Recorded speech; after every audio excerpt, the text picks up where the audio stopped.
Donc, pour ce matin, le partage de la parole, ça va être la suite. Vous savez, j'ai commencé une série sur ce que Josué va dire dans Josué 24, verset 15. Il dit « Moi et ma maison, nous servirons l'Éternel ». Donc, on a vu que Josué avait pris la décision, malgré qu'il y avait 95 000 dieux autour, qui voyaient le peuple qui faisait.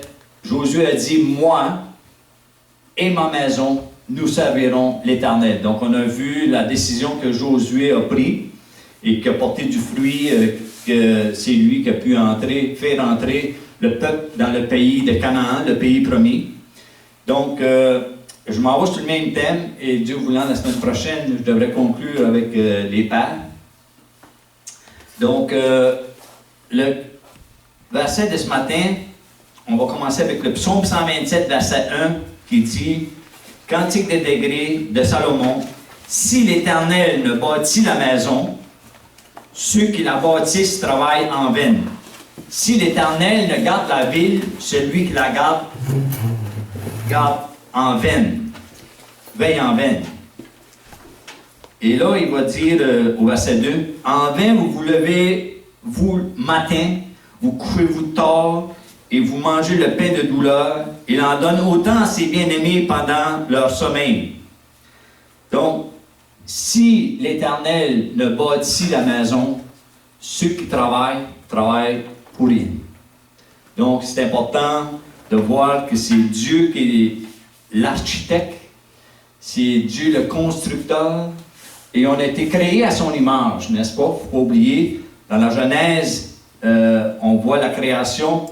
Donc, on est son ouvrage, on est son œuvre. Il veut bâtir quelque chose, il veut se servir de nous aussi pour bâtir. Donc, on est le produit de sa création. C'est lui qui en est l'auteur.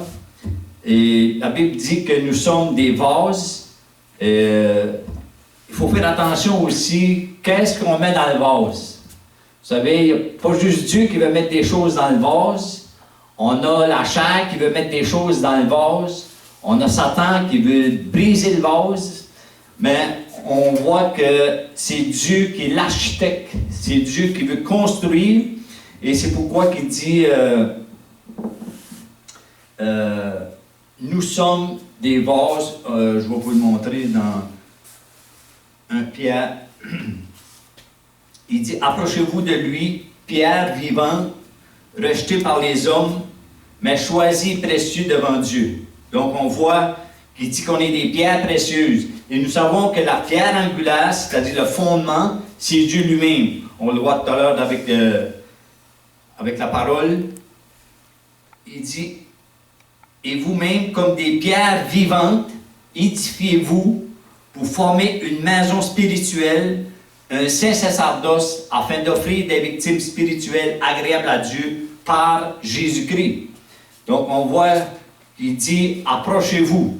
Donc, on voit que il va dire si ce n'est pas Dieu qui bâtit, on travaille pour rien. Puis Jésus va dire, va me les confirmer, il va dire « sans moi, vous ne pouvez pas rien faire ». Donc, il faut être à l'écoute de Dieu, il faut être à l'écoute de qu'est-ce que Dieu veut faire. Et quand il dit qu'on est des vases, ces vases-là qu'on est, c'est Dieu qui veut le remplir. Et c'est de l'abondance du cœur que la bouche parle. Donc, qu'est-ce qu'on met dedans? Quelqu'un disait, si tu remplis de Facebook, je ne dis pas que Facebook n'est pas bon, mais si tu te remplis, où est-ce que tu te nourris, où est-ce que tu t'abreuves, n'est-ce pas?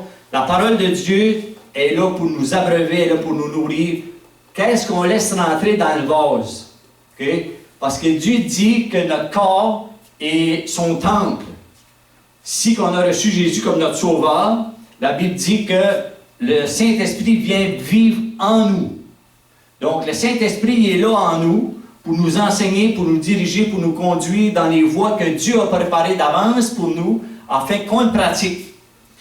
Et c'est pourquoi qu'on va voir ce matin aussi dans Matthieu.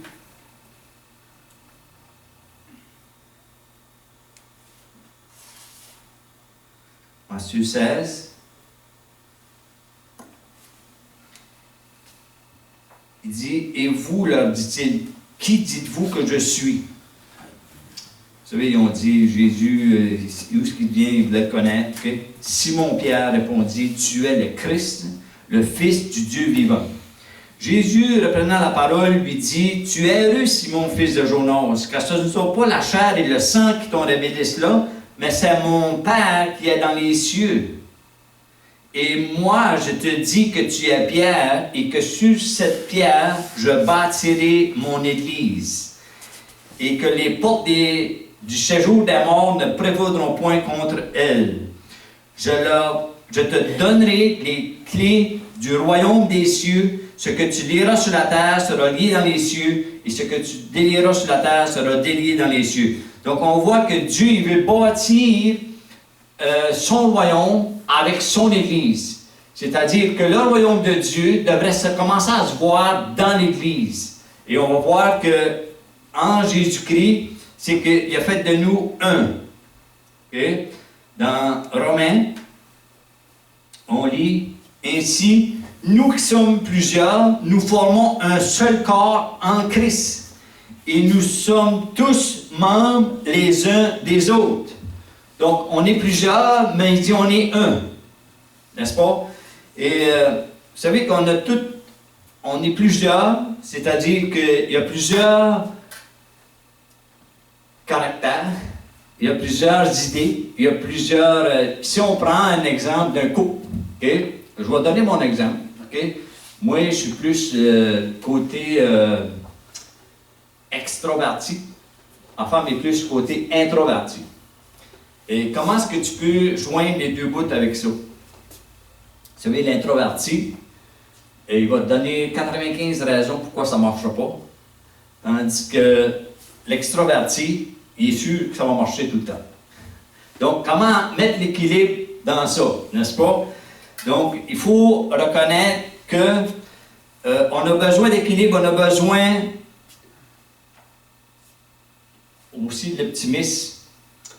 Qu'est-ce qui va... L'optimiste, c'est un aventureux. Il va risquer, il va... Tandis que les femmes, je pense le cas de ma femme, okay? Et je pense que c'est tout un peu les femmes qui ont ça aussi. Les femmes, vous allez être plus côté sécurité. Vous voulez la sécurité, vous ne voulez pas aller trop où est-ce que c'est dangereux. Tandis que l'homme est plus aventureux, l'homme va risquer plus. Voyez-vous? Donc la femme a besoin de protection, la femme a besoin de sécurité. On va en parler tantôt. Mais une des choses, c'est que Dieu veut qu'on réussisse. Dieu veut qu'on fasse des exploits. Dieu veut bâtir quelque chose avec nous autres. Et Osée va dire, le peuple périt parce qu'il y manque la connaissance. Donc ça veut dire qu'il faut savoir que c'est Dieu qui est l'architecte. Dieu se sert de nous pour bâtir quelque chose. Donc, on est en construction, Dieu, on est les ouvriers de Dieu, on est ouvriers avec Dieu, et Dieu veut bâtir quelque chose. Il faut être au courant de ça. Donc, vous savez, tous les matériaux, Dieu, il l'a montré à travers Jésus quand Jésus est arrivé en avant d'une foule qui était affamée. Qu'est-ce qu'il a fait avec la foule? Il a multiplié les pains, et la Bible dit qu'il y a 5000 hommes ont mangé sans compter les enfants et les femmes. Donc on voit que Dieu il pourvoit. Dieu, surnaturellement, c'est d'apprendre à l'écouter, d'apprendre à se soumettre à lui, d'apprendre à voir que c'est lui qui est l'autorité suprême. Et c'est lui qui est en contrôle. Malheureusement, parfois, c'est nous qui pouvons avoir le contrôle. Puis quand ça ne va pas, c'est là qu'on va voir Dieu. Il faut renverser les choses. Il faut dépendre de Dieu. On sait que Dieu est souverain, Dieu est...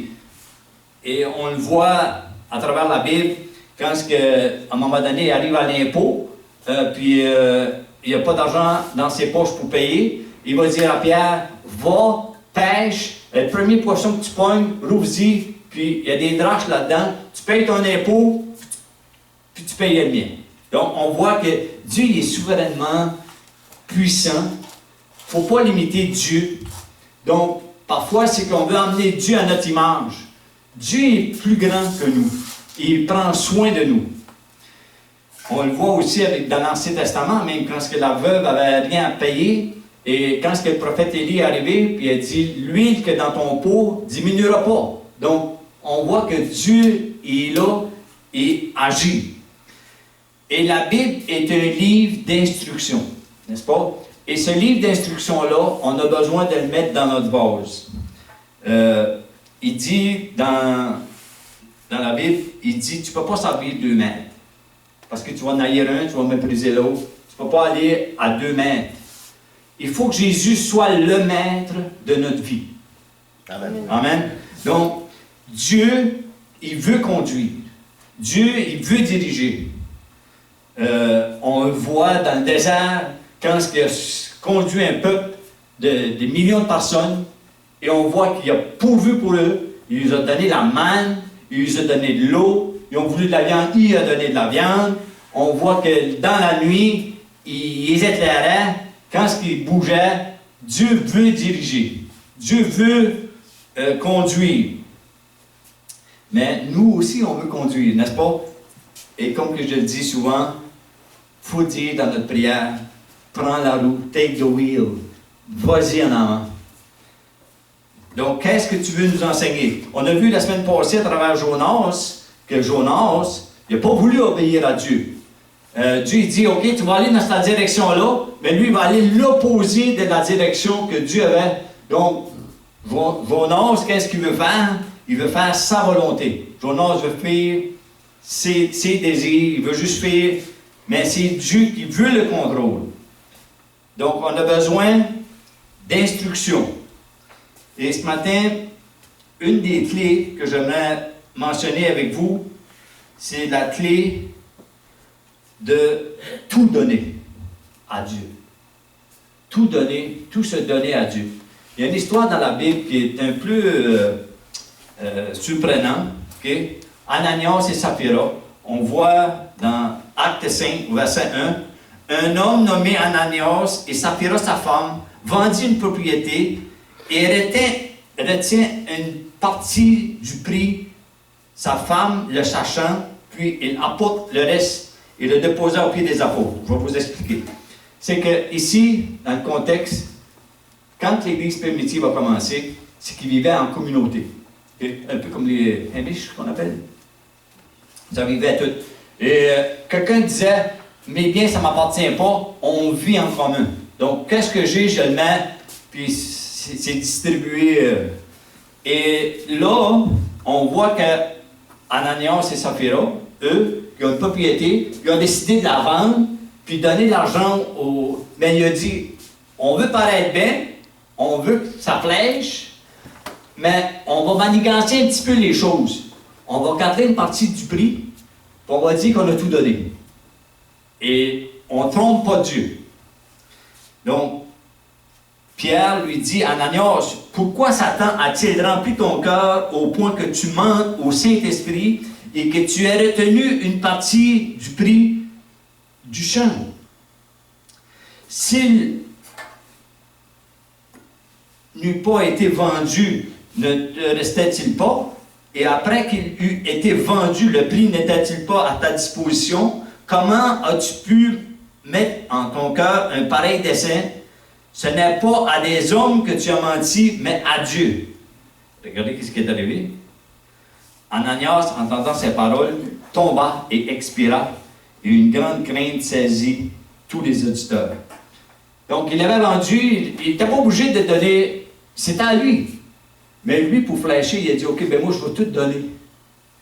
Et il est tombé mort, et 3 heures après, sa femme vient, puis là, Pierre va lui poser la question, avez-vous vendu le prix du champ? Elle a dit oui. Il dit, comment vous avez entendu? Il va dire la même chose, vous continuerez de lire le reste du verset, du chapitre. Vous allez voir, puis qu'est-ce qui est arrivé à Ananias? Est arrivé pareil à son épouse. Donc, premièrement, c'est que faut être à l'écoute de Dieu. Il dit, comment tu as pu mentir? Comment vous avez pu te tromper? Donc, écoutez l'instruction du Saint-Esprit.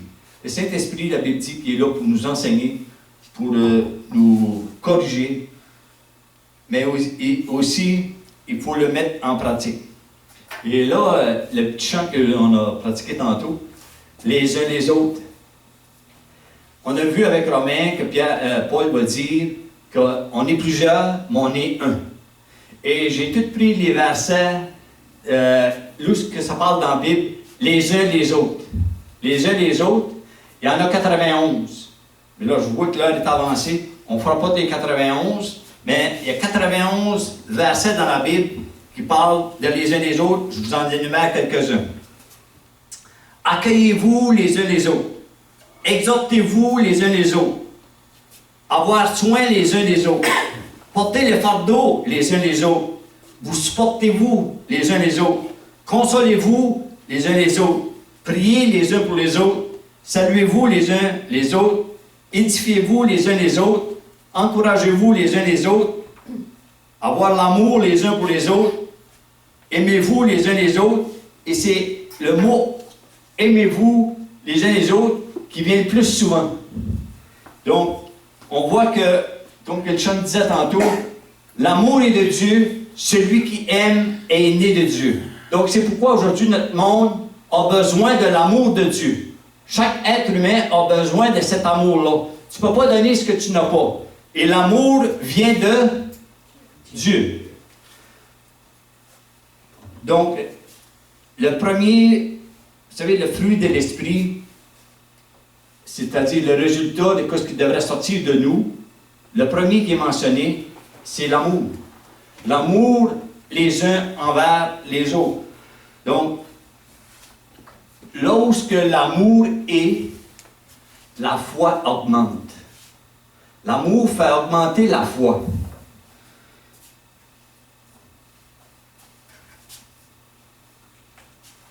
Et dans le foyer, si l'amour est là, ça va avoir un impact sur tous les entourages dans la maison, sur les enfants. Donc l'amour, c'est la base. L'amour est de Dieu. L'amour est Dieu. J'ai écouté un témoignage, c'était un couple ils ont 38 ans de mariage. Et ils n'ont jamais eu une dispute. Ils n'ont jamais eu un gros mot. 38 ans. Mais qu'est-ce qui était leur base? C'est des amoureux de Dieu. Ils sont remplis de l'amour de Dieu. Ça ne veut pas dire qu'ils sont pas tout le temps, mais ils ont toujours su se rejoindre, ils ont toujours su bien s'accorder. Et qu'est-ce qui découle de cet amour-là? On voit que ça découle sur les enfants maintenant. Et c'est la plus belle héritage que tu ne peux pas donner à tes enfants, c'est de connaître réellement c'est quoi l'amour. L'amour est de Dieu, celui qui aime est né de Dieu. Le monde a besoin d'être né de Dieu. Est-ce que vous êtes d'accord avec moi? Donc, on voit que il dit, si tu veux voir des jours heureux, préserve ta langue du mal. Vous savez que la Bible dit que la langue a un pouvoir.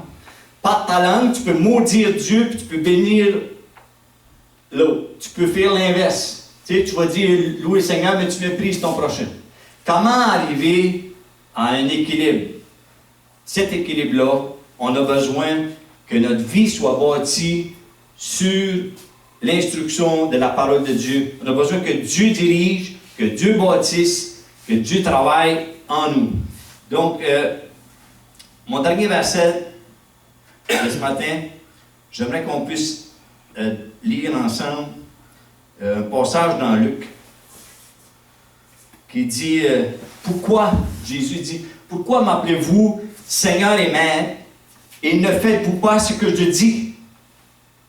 C'est le côté pratique. Je vous montrerai à qui est semblable tout homme qui vient à moi, entend mes paroles et les met en pratique. C'est deux choses, hein?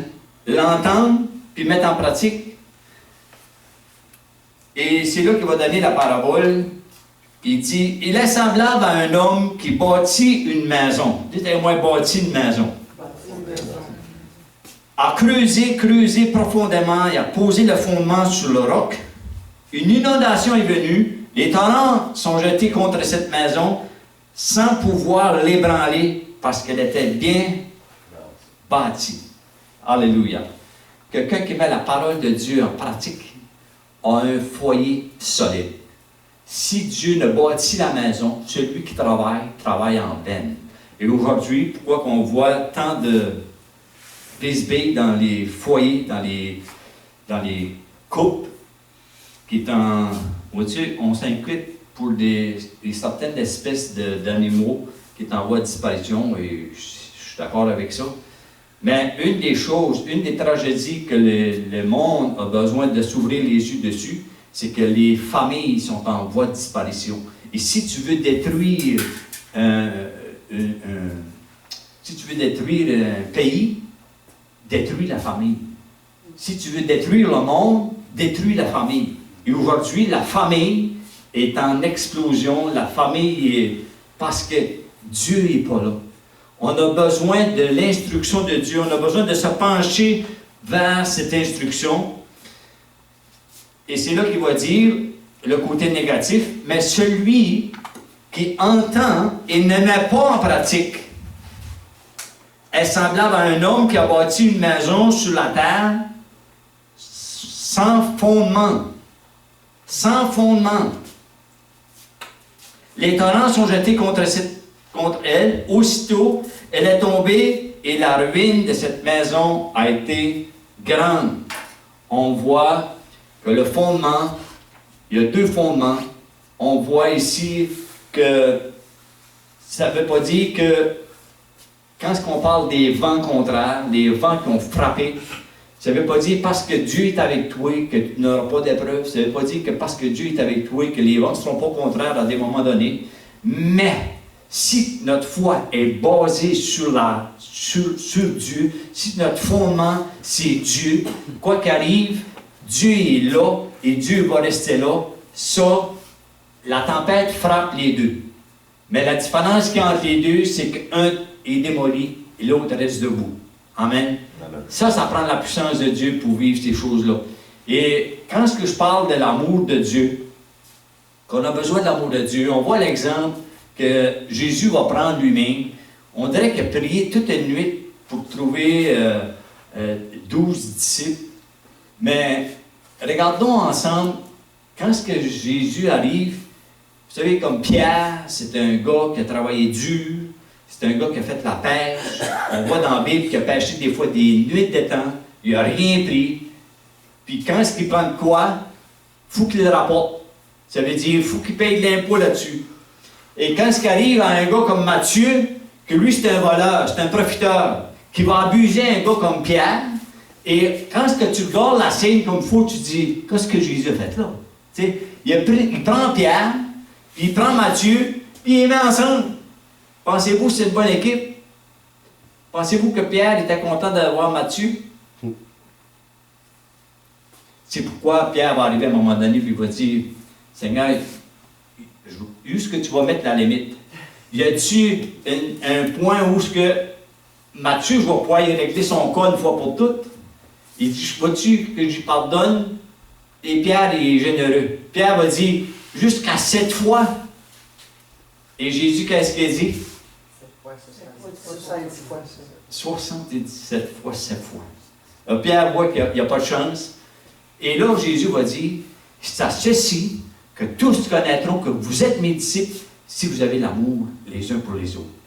L'amour se voit. L'amour, c'est Jésus. L'amour, c'est Jésus.